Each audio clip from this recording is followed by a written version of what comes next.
I am Jason from Nonpoint, and this is take 5. I picked up the guitar when I was about 15 years old. Played my first gig around 18, and then kicked through the local music scene for probably 18 years after that. A lot of my friends at the time were playing guitar, just noodling around, picking up guitars and making noise and stuff like that. I'm like, all right, well, I'll do it too. I had a friend in 3rd grade who always would show up to school in metal shirts, and I started asking questions, and he would give me a tape here or a vinyl here, and it started off with Metallica, and then I graduated into Anthrax. And at that time, I was young, 3rd grade, was at 8, 9 years old, I think. And Justice for All had been out for like a year, and I was going to the tape store after that and having them order every Metallica album that was out and every Anthrax album that's out. I still have the cassettes to this day, and the printed on writing on the cassettes is gone. You can't even read them anymore because I've had my Walkman on 24/7. Green Day, like that's what caught me on guitar. Is I learned like the Green Day Dookie album from front to back because it's all power chords, and I was playing full songs without having been taught, and that's where it clicked for me. But then I quickly graduated into death metal, and I was starting to learn Cannibal Corpse and Deicide songs and Obituary, and I wanted to. And then from the heavy stuff on, I've been there ever since. So I'm always looking for the heavy stuff. My first guitar was a cream white Fender Stratocaster, a la Kurt Cobain. When I first started playing guitar, a different group of friends that I was playing actually had a little band that they were jamming in, and they were doing the high school talent show. And I was playing with them, thinking I was going to get to play with them. And then when the day come, they decided, nah, I think we're just going to do it with us 3. And that put such a fire in me that I got like put out of that I was going to practice. I was going to be better. I was going to do everything I could, and I was going to throw it right back in their face. Floppy strings, go into lower tunings. Most of Nonpoint stuff is in C, and but they did an album in A, and I like to bring a lot of that stuff back. It's pretty popular. So it just wasn't cutting it with the 25.5, strings were too floppy. I didn't want to go way too heavy for a 25.5 scale guitar. And then when I got the 28s from Chapman for the first time, I was like, yeah, that's it right there. I could put a baritone set of strings on there, still get the bends, not lose sustain, and it cuts, and the low end is great. Not really. I just like to really get into those chugs and hit those big, low, open notes and stuff like that. Play a little noodle, and then all of a sudden you're back on the bow, bow, hitting that low note. It's just that drives me. Pump. My playing style. Gorilla. I don't have any finesse. I hit like a meathead when I go into the studio. I have to practice before I go in to be a little more sensitive to my touch. Exploratory. I enjoy making guitar not sound like a guitar with effects and things like that. And then I guess unorthodox, because I've had no formal teaching or anything like that. I mean, nowadays it's pretty popular, but I like to have fun with the different chord voicings and dissonance and things like that. I don't, because I'm like a chameleon, or I could just say I get bored with things.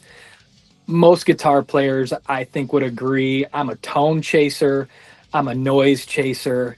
All the noisy pedals and things that just do different stuff. So every time I get locked down, I get bored and I lose my inspiration. And then I try to find the next thing that's going to inspire me.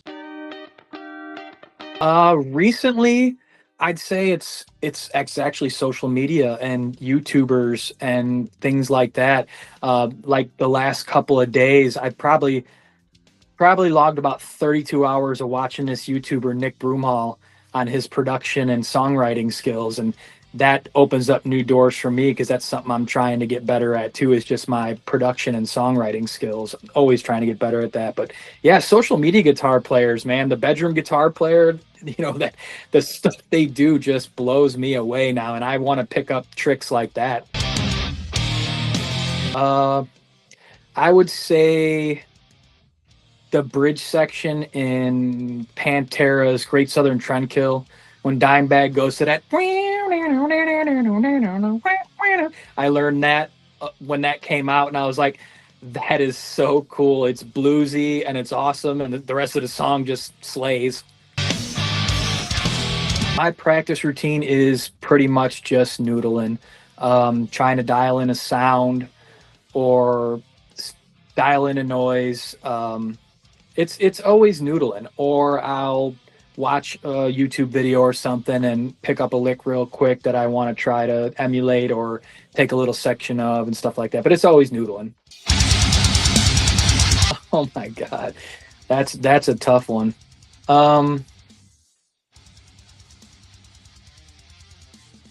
Man, if it has to be a desert island, it's gonna have to be something that can be versatile. So I have to go with like a 7 or 8 string, so I could get some higher tunings and some lower tunings.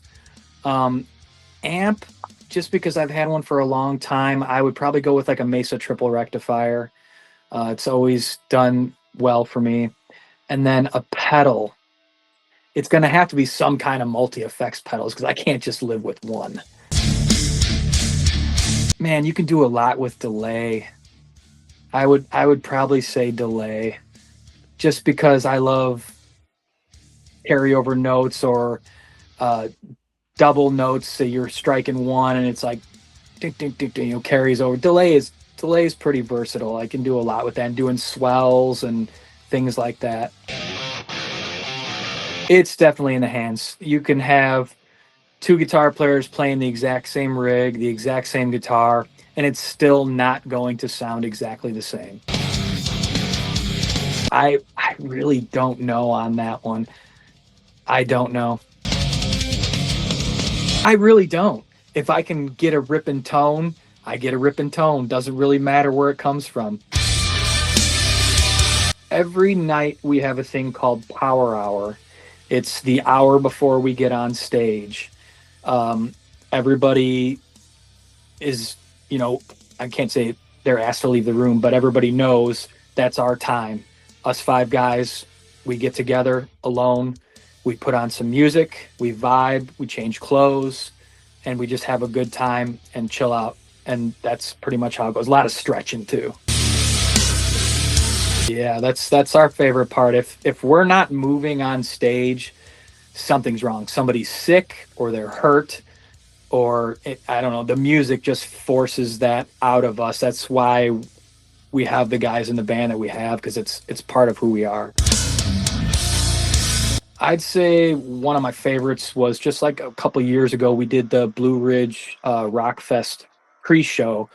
Uh, it wasn't like in a small tent. It was on the main stage, and the people. It was just for the campers, but there was a sea of people, and it was insane. They were crowd surfing, everything like that. Everything you want from a crowd. They were doing singing, moshing, everything. That was the lights. Everything was so perfect about that night. It's one I'll never forget.